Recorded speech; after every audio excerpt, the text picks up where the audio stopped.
Hello everyone. Since some of you cannot be at my reading tomorrow night at the Pennsylvania Literary Festival, I thought I'd make this little video to give you an excerpt of what I'll be reading. In fact, it's a pretty big chunk of what I'll be reading.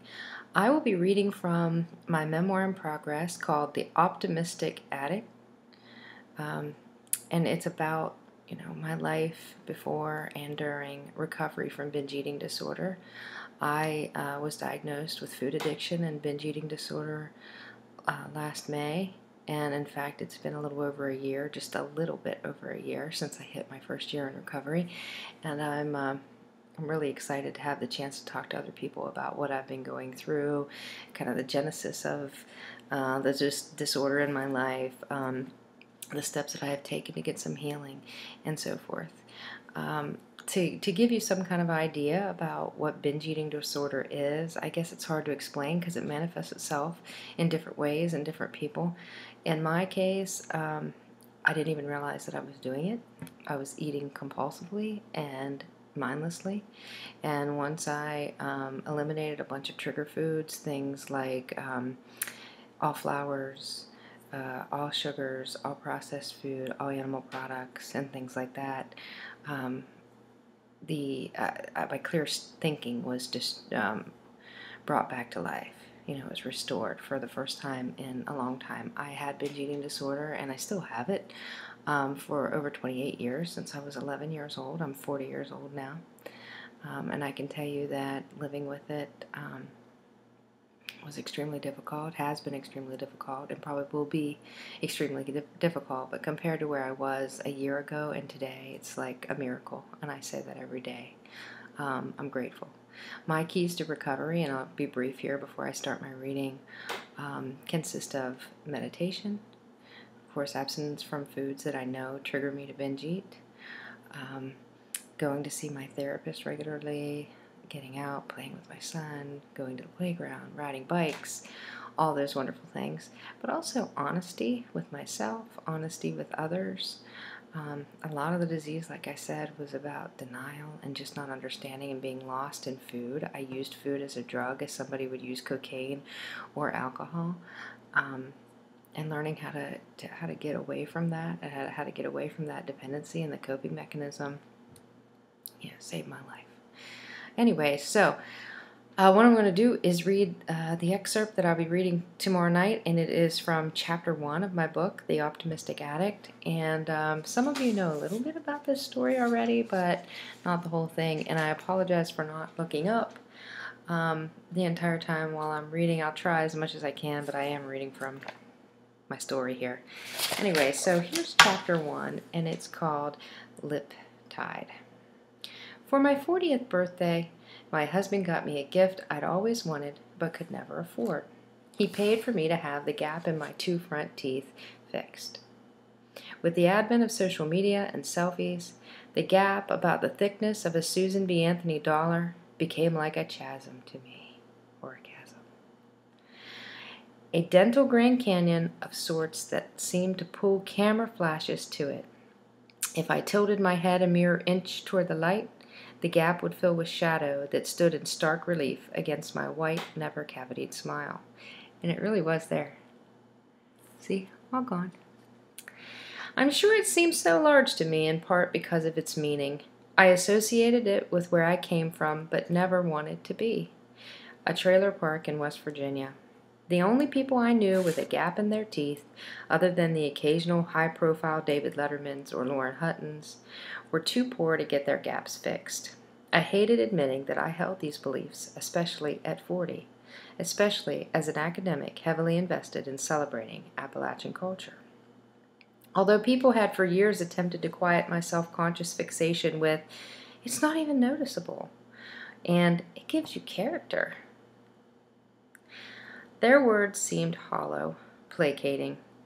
It is a gap that marked my social standing and made me even more ugly. In fact, some might say that the slight fissure in my grin was the least of my physical problems. After all, I had been obese since age 11. But the gap was a far easier fix. In seconds, I was promised, my teeth would be a perfect line of chiclets. And then I would be pretty. My dentist said the gap was a result of a lip tire frenulum. Some people, like me, are born with a longer piece of skin tying their upper lips to their gums. If not clipped early on, the lip tie creates a gap between the teeth, along with other problems. That I inherited this abnormality is obvious by the many cousins whose gap-tooth grins beam from family photos taken long ago. In addition to the tooth gap, a severe enough lip tie can cause major breastfeeding problems because the lip wants to curl down instead of up, which is necessary for proper latching onto the breast. Had I ever been offered to nurse, then maybe this slight malformation could be blamed for the root of my food dysfunction. But I was a child of the 1970s, and bottle feeding in my rural community was not just encouraged, it was recommended. No, it wasn't a faulty latch that propelled me towards food addiction. That would be too easy to deduce. Over the years, clues have led me down many paths, and while I found some truths along the way, I still stumble, stopping now and again to overturn suspicious flagstones, often coming up no more satisfied than I had been before I started. I suppose I developed this lust for origins somewhere in my fascination with self-help books and talk therapy, as if determining the what, when, where, and how would finally lead to why. But even if I settled on why, I'm pretty sure it wouldn't fix my problems with food. Knowing the root of my eating obsession would not make it magically disappear, yet I continued to pursue those origins, hoping somehow that it would. Many years ago, I explored the causes for my obesity in an essay called Loving the Fat Girl that was published in the Riverwalk Journal, I think, in maybe 2004. It begins with the lines of sure body hatred. Sometimes I wonder if I will ever be able to make peace with my body, if I will ever be able to appreciate it for all its bumps and bulges and disproportions. I want to love every inch of it, but I often come away from a full-length mirror with more than hatred for its far-from-the-middle appearance. It's not that I am always disgusted by this mass of flesh that I try to hide beneath layers of clothing and tight-fitting girdles. In fact, I often feel sympathetic for all that it has been through over the years. Starvation diets, brief bouts of bulimic-like binging and purging, constant aerobic exercises, cellophane wraps, harsh chemical diet pills, and a number of other caustic methods for getting the pounds off. Yet even as I write this, I look down at my thigh flesh spread wide across my office chair and wish that the fat could be trimmed off with a carving knife, leaving only muscle and bone to fill the space inside my skin. None of the reasons I uncovered during that writing, metabolic sensitivity, protection from potential sexual assault, and so on, seemed right to me. What I didn't realize then, a full decade ago, is that being fat was not the problem. Food was not the problem. Lack of self-love was the problem. Compulsive, addictive behavior was the problem. Food was merely the tool I was misusing to fill the seemingly unquenchable void in my life. But as compulsive overeating writer Janine Roth has said, we don't want to eat hot fudge sundaes as much as we want our lives to be hot fudge sundaes. And I certainly did want my life to be a hot fudge sundae. Don't we all? One of the earliest family stories about me is that I learned to walk by striving for a bowl of green jello that my Grandma Jean held out for me.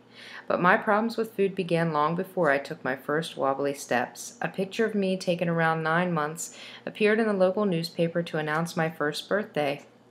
Many family members referred to me as a butterball. Everything on my little body is round. My head, my thighs, my chest. Clearly, I was well fed, perhaps overfed, which is not at all how my life began. At the time I was conceived, my mother was unmarried, unemployed, and living in a 2-bedroom house with my aunt and her 4 children next to the municipal dump in a rural town in West Virginia. Combined, the sisters had less than nothing, and burned tires from the dump in the winter to stay warm. But humans are hardy creatures, and I survived tucked neatly inside my mother's thin frame, while she lived on fried potatoes and wild game and a little potted meat now and then. Even from the time I was an embryo, it was feast or famine, but mostly the latter. And this continued after my mother met the man who would later become my stepfather, since my biological father refused to acknowledge his paternity, a feat made even more curious given that his brother was married to my mother's sister. My stepfather was the only dad I ever knew. Although I believe I was born with a propensity towards addiction, there is no doubt that a great deal of my dysfunctional eating behaviors were learned at the table with this man, who still will not acknowledge his own binge eating disorder.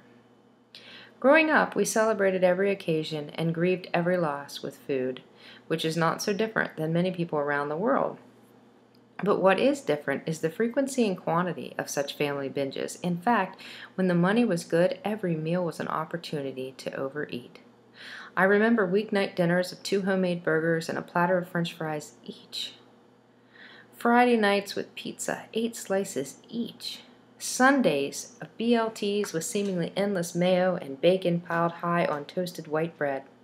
As poor as we were, there was usually an overabundance of rich, fattening food until the money ran out and the cabinets were bare. I remember many meals of government cheese and ketchup sandwiches and endless days of Twinkies and cookies my dad brought home from work when the vending machine broke down. We'd be redeemed, of course, when we had a monetary windfall. Evenings of restaurant steak as thick as 2 decks of cards after hitting the lottery. All I could eat seafood buffets after winning at poker. Buckets of KFC Extra Crispy after the income tax refund arrived. It seemed like every chance was a good chance for binging. We looked forward to these food orgies and ate like we'd never have food like this again. Unfortunately, I internalized this message, and it became my mantra for most foods. Eat it all now. It might be all you'll ever get. And yes, this extended into the rest of my comforts: love, happiness, self-esteem. I don't blame my dad for passing on this cruel disease. After all, he is as much a victim of it as I am, maybe more. Instead, I try to understand and change those early messages and habits by uncovering them one by one and replacing them with new, positive mantras. There is enough. You are enough. I was 5 months into intense recovery from binge eating disorder when I sat down in the dentist chair to have plastic applied to either sides of the gap in my teeth, and it has become, in a sense, symbolic of my recovery journey. Although the procedure filled the gap on the surface, I still feel it. I feel it every time I use my tongue to work loose an errant piece of food. I feel it every time I attempt to tuck my bottom lip into the gap that used to be there, finding the spot already filled. Like that dental patch, the gaping hole in my psyche has been covered. At 75 pounds lost, heck, I even look like I might be cured. But I know that the scab is still there, and like the plastic between my teeth, can be easily torn away by a poor decision, ripping into a piece of hard French bread, failing to be grateful. I have nightmares sometimes that the gap is back and bigger than ever, but I realize when I wake up that fearing a day that may never come is a waste of time and energy. Instead, I choose to live my life one day at a time, one bite at a time. For me, there is no other way. I spent so many days of my pre-recovery life dwelling on the past and attempting to live in the future. For those 28 years, food was my drug. Food saved me from feeling rejected, at least for a little while. Food rescued me from heartbreak and neglect, for a little while. But like all security blankets, its time had come. Once I started the long process of letting go, my world became large and filled with light. I realized that the thing that I desperately seeking did not exist and never would. I was hiding in the food and running from myself. And it turns out that sitting with my feelings, allowing the sadness and anger to wash over me, did not kill me. It didn't kill me after all. But as sure as I am standing here, I know that the food would have. As I continue on in my recovery, the scab over that gaping hole grows thinner, allowing me to move further and further away from the fear of failure that I have lived with for so long. I will not fail at this because, as the proverb goes, one swallow doesn't make a summer. And tomorrow does not exist, only today, only this very moment that we're sharing together right now, this very moment. And at this moment, I am not binging on food, nor am I compulsively thinking about food. In this moment, right this moment, I am thinking about my breath, flowing gently in and out of my lungs, my chest rising and falling with each inhale and exhale, and knowing that this is all there is and will ever be, and for that, I am grateful. Thanks for listening.